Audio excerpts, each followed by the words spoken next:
मेरा नाम अतुल है। मैं करता तो शायरी हूँ। लोग बोलते हैं यार ये शायरी, आपकी हंसी आती है सारी शायरी में, तो आप इसको शायरी बोलना बंद कर दो, तो वो स्टैंड अप ही हो जाता है बेसिकली। और अभी सब गगन भाई बोल रहे थे सबको कि ताली बजाओ ताली बजाओ ताली बजाओ, हर बात पे वो ये रिक्वेस्ट कर रहे हैं ताली बजाओ। मैं किसी को ऐसी रिक्वेस्ट करता नहीं एक्चुअली। उसका मैं रीज़न बता देता हूँ। मैं जब पैदा हुआ तो उसके कुछ टाइम बाद हर किसी के माँ बाप जन्म पत्री वगैरह बनवाने जाते हैं। आप लोगों के भी गए होंगे आजकल। तो वो मेरे को पंडित जी ने बताया था जब मेरी जन्म पत्री बनी थी कि ये ना ज़िंदगी में कभी कुछ करेगा नहीं, और खाली बकवास ही करेगा ज़िंदगी में। लेकिन एक चीज़ इसके साथ ही अच्छी रहेगी, इसकी बकवास पे अगर किसी ने ताली नहीं बजाई या लाफ्टर नहीं दिया तो उसको घर घर जाके तालियां बजानी पड़ेंगी। तो अब ये आपके ऊपर है कि आपने यहीं बजानी है कि घर घर जाके बजानी है। एक चीज़ ये है। दूसरा ये, आप में से यूपी से कितने लोग हैं यहाँ पे? कोई है जो यूपी से है? तो ये तो मेजॉरिटी यूपी की हो गई। मेरे को लोग बड़ा चिढ़ाते हैं, मैं भी बेसिकली यूपी से हूँ। मेरे को बोलते हैं पेपर लीक। पेपर लीक सुना है आपने? बहुत हुआ है पेपर लीक हो गया, हर बात में पेपर लीक। तो मैं उनको ये बोलता हूँ भाई कि जिस प्रदेश के नाम में ही उत्तर हो, उसके क्वेश्चन पेपर में प्रश्न कैसे आएगा बताओ मुझे। अब या तो आप जो हमारे एक्सपर्ट है योगी जी, उनको जाके बोलो भाई स्टेट का नाम चेंज करो, प्रश्न प्रदेश करो, तब तो आपका लॉजिक बनता है कि भैया अब उत्तर प्रदेश में उत्तर ही नहीं आएगा तो फिर तो कोई मज़ा नहीं बनता ना। और उत्तर प्रदेश, अगर कोई आप में से ज़्यादातर मेजॉरिटी यूपी की है, कुछ ना हो जो अगर कभी जाए तो वहाँ पे दीवारों पे वॉल पेंटिंग पे लिखा होता है बाबा बंगाली बाबा बंगाली बाबा बंगाली। बहुत पेंटिंग होती है। पहले प्रोफेसर अरोड़ा की होती थी, मैच मेकिंग वाले जो भाई साहब बोल रहे थे। अभी चलता है बाबा बंगाली का। बाबा बंगाली का होता है वो तांत्रिक तूंत्रिक का चक्कर होता है कि अगर आपके पास ऊपरी हवा है या किसी को कुछ इस तरह का दिक्कत है तो उसकी वो हवा उतारने के लिए। तो मेरा एक दोस्त है, उसको वो हालांकि इन चीज़ों को मानता नहीं, लेकिन जब फोर्स करे फैमिली की भैया कुछ है जाके दिखा लो, क्या दिक्कत है कुछ, तो उसको लगा यार नुकसान तो है ही नहीं, कुछ दिखा लेते हैं। उसको थोड़ी अजीब सी, वो बेसिकली बहुत स्ट्रेस था, उस चक्कर में उसको थोड़ा कुछ इस तरह का हो रहा था। तो वो गए वहाँ पे बाबा बंगाली के पास। बाबा बंगाली ने उसको बोला कि उल्टा लेट जाओ। क्या डिस्कनेक्ट?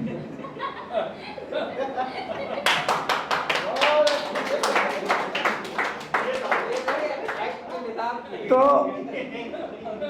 उसको बोला उल्टे लेट जाओ। तो उसने बोला बाबा ये जो जिन है ये निकालना है, डालना नहीं है।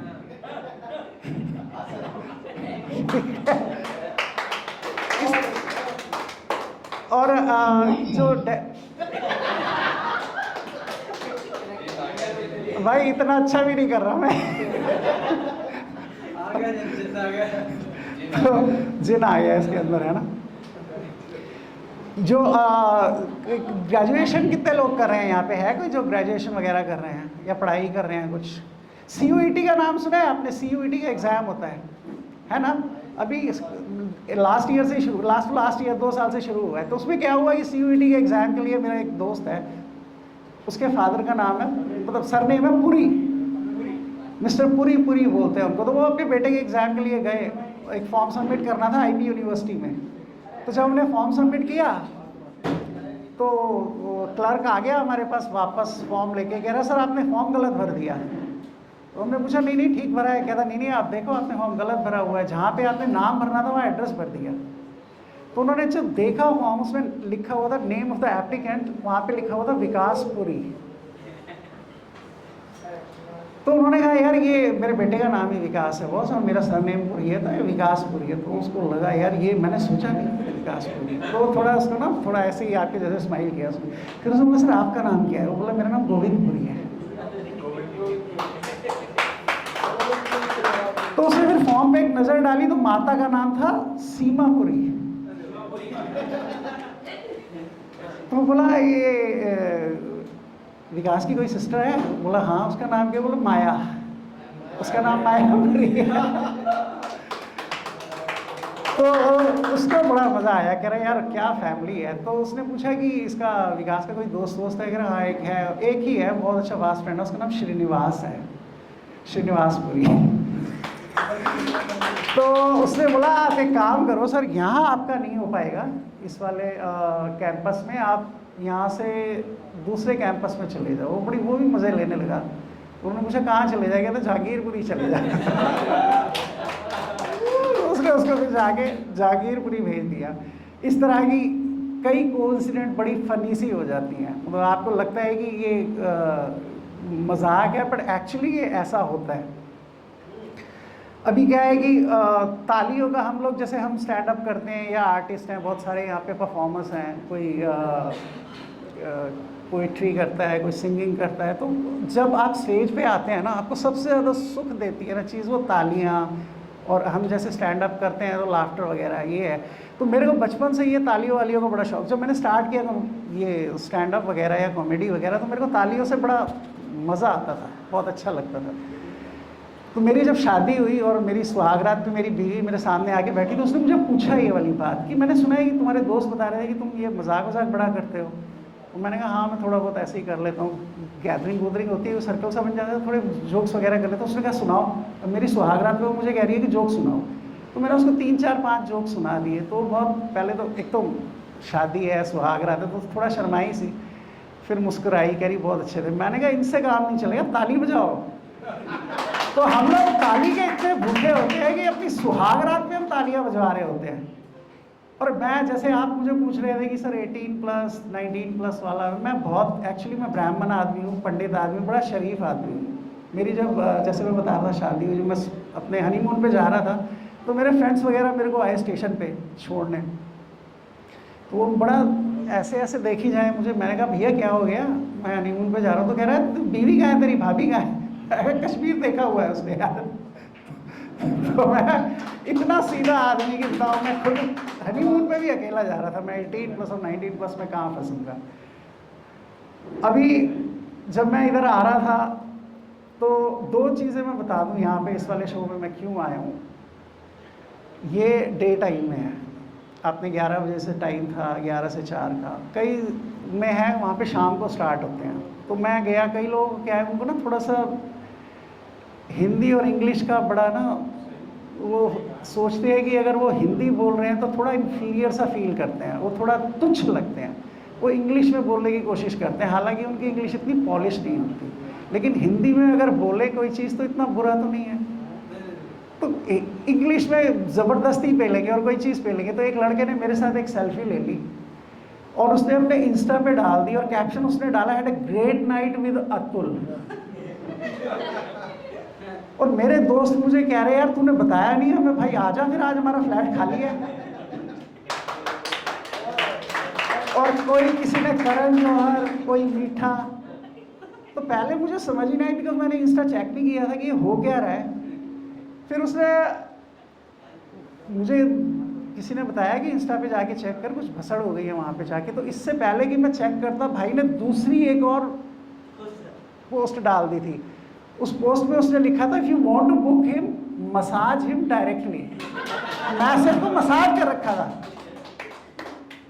अब लड़के नीचे वो सैंडविच चलेगी भाई, तो हिंदी में लिख लो, और अगर इंग्लिश में ही लिखना है तो किसी एक सेकंड एडवाइस, ऑटो करेक्ट भी होता है यार फ़ोन में, मसाज मैसेज, मतलब थोड़ा सा ले लो किसी से, तो इसमें कोई नुकसान वाली बात नहीं है, ठीक है ना। मेरा वैसे ही लगा रखा है लेंटर। अभी भी मैं यहाँ बैठा हुआ तो मेरे को वही मैसेजेस आ रहे थे, भाई आज देख ले, आज शाम को 4 बजे के बाद मम्मी जा रही हैं बाहर, वीर बाजार, फलाना बाजार, ढमाका बाजार। तो भाई मैं प्लीज़, पहली बात तो ये कि मैं स्ट्रेट हूँ, मैं गे नहीं हूँ। तो कोई अगर किसी ने ऐसी कैप्शन डाली है तो इसका एक रीज़न, इसके यहाँ पे आने का मेरा यही था कि मैंने कहा डे टाइम में है तो मैं चला जाता हूँ।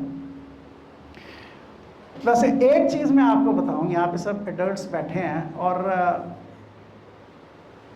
कई चीज़ें ऐसी होती हैं आपको ना बड़ा रिलीफ देती हैं, लेकिन आप वो फील नहीं कर पाते।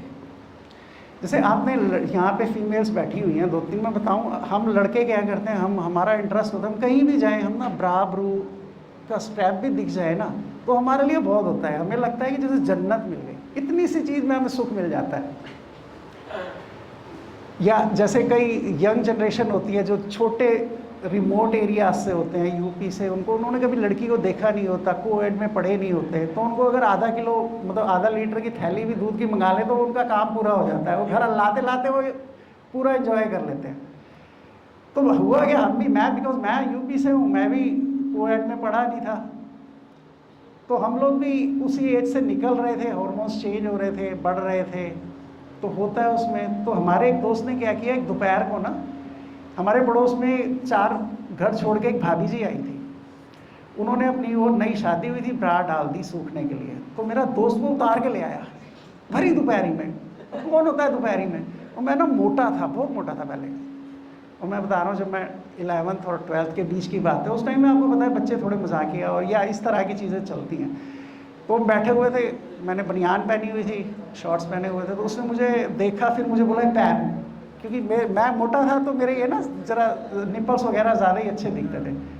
तो मैं उसको बोला नहीं नहीं, उसने चप्पल निकाल ली मेरे को, वो डोमिनेटिंग था थोड़ा, मुझे मार भी देता था, मैं दब्बू टाइप से था, करण जौहर टाइप से तो उसने मुझे वो मैंने पहन ली, और हम बैठे रहे करीबन 4-6 घंटे उस रूम में। भाई साहब, आपको सब लड़कों को मैं एक बात बताऊं, वो 4 घंटे पहनने के बाद जब आप उतारते हो ना, इससे बढ़िया फीलिंग और इससे बढ़िया मज़ा और इससे बढ़िया एंजॉयमेंट कुछ हो ही नहीं सकता। इतना रिलीफ मिलता है ना, इतना मज़ा मिलता है, उसकी ना मुझे आदत लग गई। कई लोगों को ड्रग्स एडिक्ट्स होते हैं ना, ड्रग की आदत होती है, कई को चाय की आदत होती है, मुझे उसकी आदत लग गई। और वो मैं अंदर पहन लूँ और सर्कल में मेरे पता चल गया लड़कों को, तो वो क्या करे, मेरे को ना स्कूटर में ले जाए, बीच में बिठाए, आगे एक चला रहा है, बीच में मैं, और जान के ब्रेक लगाए, कोई स्पीड ब्रेकर ना भी आए और फिर भी ब्रेक लगाए, और कोई आए मुझे मिलने तो गले मिलता था, हाथ नहीं मिलाता था मेरे को, गले मिलते थे भैंस जबरदस्ती, चिपक चिपक के। मैं कह यार ये तो बड़ा मतलब समस्या हो गई। उसके बाद ये चलता रहा, लेकिन दिक्कत जो सबसे बड़ी आई वो मुझे ये आई, छोटी जगह थी, लोगों को पता चल गया इस तरह का सीन चल रहा है, वहाँ के छक्कों को पता चल गया, वो मेरे घर आ गए, मेरे को मेरे लेने, कह रहे भाई ये हमारे साथ जाएगा, ये तो ये है ही नहीं इस तरह का जिस तरह का आप इसको ट्रीट करते हो घर वाले। हमारे घर वाले लड़े भाई उनसे, किसी तरह हाथ पैर जोड़ के मेरी ये आदत छुड़ाई उन्होंने, और तब जाके वो मेरे को ये हुआ। लेकिन मैं आपको ये बात बताऊं कि जिसने लिखा है ना कि स्वर्ग कश्मीर में है ना, एक आपने वो कोटेशन पढ़ा होगा कि जन्नत अगर धरती पे कहीं है तो कश्मीर में है, उसने एक बार अगर ब्रा पहनी होती ना, वो ये ज़रूर लिखता कि स्वर्ग अगर कहीं है तो भाई ब्रा उतारने के बाद ही है। ठीक है, यही था मेरा item. Thank you very much boss.